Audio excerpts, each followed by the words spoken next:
Hello students, very good morning to all of you. स्वागत है आप सबका एक बार फिर से उत्कर्ष एग्रीकल्चर चैनल पर। मैं हूं आप लोगों की अपनी बायोलॉजी मेंटर डॉक्टर रौनक बाड़मेरा। जैसे कि आप लोगों को पता है कि कोई भी वैकेंसी जो आप लोगों के लिए जरूरी होती है वो हम लोग कवर जरूर करते हैं। तो इसी के साथ में आज मैं आप लोगों के लिए एक और वैकेंसी की सारी डिटेल्स लेकर के आई हूँ। क्या है, किसने पब्लिक की है, कितनी पोस्ट है, क्या क्या एलिजिबिलिटी क्राइटेरिया रहने वाला है, सब कुछ आज हम लोग इस वीडियो के अंदर बात करने वाले हैं।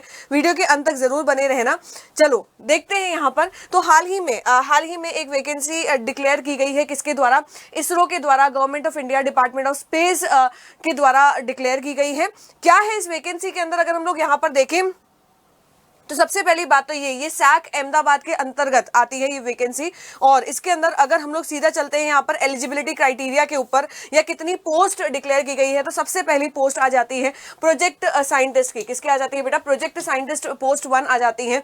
एक ही पद संख्या है। जैसे कि आप लोगों को पता है कि इसरो बहुत ज्यादा वैकेंसी डिक्लेयर नहीं करता है, कुछ पद डिक्लेयर करता है। बट हाँ, इतना मैं आप लोगों को ये कह सकती हूँ, जितना मैंने देखा है कि अगर एक बार आप लोग इसरो के अंदर चले गए, आप लोग वहां पर जाकर के काम करने लगे, तो आप लोगों के लिए बहुत सारी अपॉर्चुनिटीज जो है वो आगे खुल जाती हैं। तो अगर हम लोग बात करें इस पोस्ट की, यानी कि प्रोजेक्ट साइंटिस्ट पोस्ट 1 की, तो एक ही पोस्ट है इसके लिए। एलिजिबिलिटी क्राइटेरिया इसके अंदर क्या चाहिए? तो यहाँ पर अगर आप लोगों के पीएचडी है एग्रीकल्चर साइंसेस के अंदर, तो आप लोग इसके लिए एलिजिबल हैं। या फिर अगर आपने एमई या फिर एमटेक कर रखा है एग्रीकल्चर इंजीनियरिंग या एग्रीकल्चर इंफॉर्मेशन टेक्नोलॉजी के अंदर with aggregate minimum of 60% marks, तो भी आप लोग इस पोस्ट के लिए एलिजिबल हैं। डिजायरेबल क्वालिफिकेशन क्या होना चाहिए? तो यहाँ पर ध्यान देना।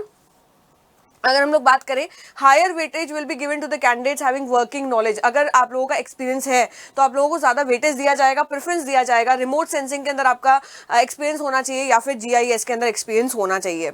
स्कोप ऑफ वर्क क्या है? आप लोगों को पूरा एक प्रोजेक्ट दिया जाएगा जिसके अंदर आप लोगों को फील्ड विजिट करना है डेटा कलेक्शन के लिए, in situ crop parameter measurement के लिए आप लोगों को फील्ड विजिट करना होगा। नेक्स्ट अगर हम लोग बात करें दूसरे पोस्ट की, तो यहाँ पर दूसरा पोस्ट आ जाता है प्रोजेक्ट एसोसिएट 1। इसका पोस्ट कोड है 02। इसके अंदर पद संख्या कितनी है? 07, मतलब 7 पोस्ट इसके लिए डिक्लेयर की गई है। एलिजिबिलिटी क्राइटेरिया क्या चाहिए? तो यहाँ पर ध्यान देना, मेरे एग्रीकल्चर वाले स्टूडेंट्स के लिए ये वाला इंपॉर्टेंट है।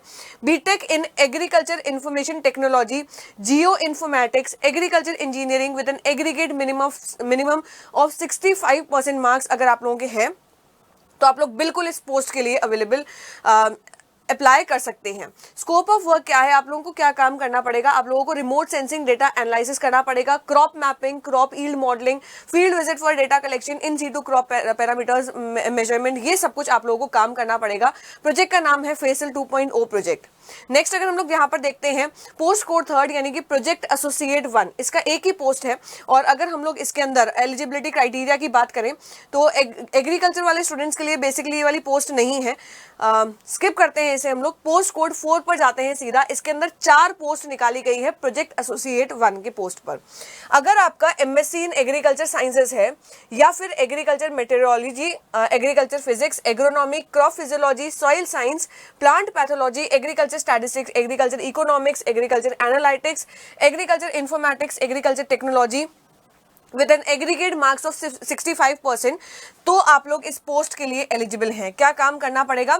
आप लोगों को remote sensing data for crop discrimination mapping करना पड़ेगा, acreage estimation, crop yield, market arrival modelling, crop health assessment for abiotic and biotics, development of value added agro advisory and 4 warning products. ठीक है, तो ये सारी चीजें जो है वो आप लोगों के पोस्ट के अंडर कवर हो जाती हैं। अब बात करते हैं एज लिमिट की कि भैया कितनी एज लिमिट होनी चाहिए। तो मैक्सिमम इसके अंदर दे रखा है, अधिकतम आयु आपके 35 वर्ष तक होनी चाहिए, 22/9/2025 तक। ठीक है, और अगर हम लोग रिलैक्सेशन की बात करें तो बिल्कुल रिलैक्सेशन दिया गया है एससी एसटी कैंडिडेट्स के लिए 5 इयर्स का, और ओबीसी एनसीएल यानी कि नॉन क्रिमिनल वालों के लिए 3 साल का दे रखा है। अगर हम लोग फीस बात करें तो इसके अंदर कोई भी फीस आप लोगों को नहीं भरनी है। एप्लीकेशन फॉर्म भरते समय ये बिल्कुल फ्री ऑफ कॉस्ट है, तो इसके अंदर आप लोग फ्रीली अप्लाई कर सकते हैं।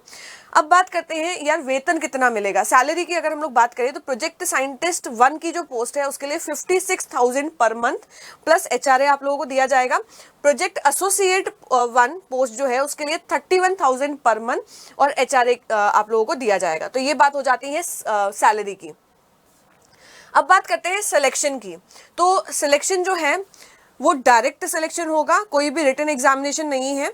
अगर फॉर्म बहुत ज़्यादा आ जाते हैं, यानी कि बहुत सारे कैंडिडेट्स अगर इसके लिए अप्लाई करते हैं, तो इंटरव्यू के लिए आप लोगों को जाना होगा। वैसे जनरल इंटरव्यू तो होता ही होता है, आप लोगों के क्वालिफिकेशंस की बात की जाती है, आप लोग काम कर सकते हैं नहीं कर सकते हैं, आपको आपका कितना एक्सपीरियंस है, ये सब कुछ देखा जाता है।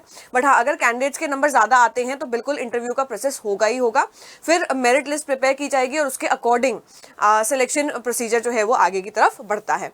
तो ये सारी चीज़ें जो है वो आप लोगों को देखनी है। यहाँ पर क्लियरली मेंशन है कि सिर्फ इंडियंस ही इसके लिए अप्लाई कर सकते हैं। कोई भी एप्लीकेशन फीस आप लोगों को नहीं भरनी है इस पोस्ट, कोई भी पोस्ट के लिए एप्लीकेशन केवल ऑनलाइन ही एक्सेप्ट किए जाएंगे, फिजिकल एप्लीकेशन नहीं अप्लाई किए जाएंगे। तो अगर आप लोग एग्रीकल्चर फील्ड में अपना बहुत अच्छा स्कोप बनाना चाहते हैं, इसरो जैसी बड़े इंस्टीट्यूट में जाना चाहते हैं, एक बहुत बड़ा प्लेटफॉर्म में जाने जाते हैं, वहाँ पर आगे जाकर के अपने करियर को और ज़्यादा ग्रोथ प्रोवाइड करना चाहते हैं, तो बिल्कुल ये आप लोगों के लिए बहुत अच्छा मौका है। ज़रूर अप्लाई कीजिएगा। ऐसे इन्फॉर्मेटिव वीडियोज़ के लिए बने रहें चैनल पर। Thank you.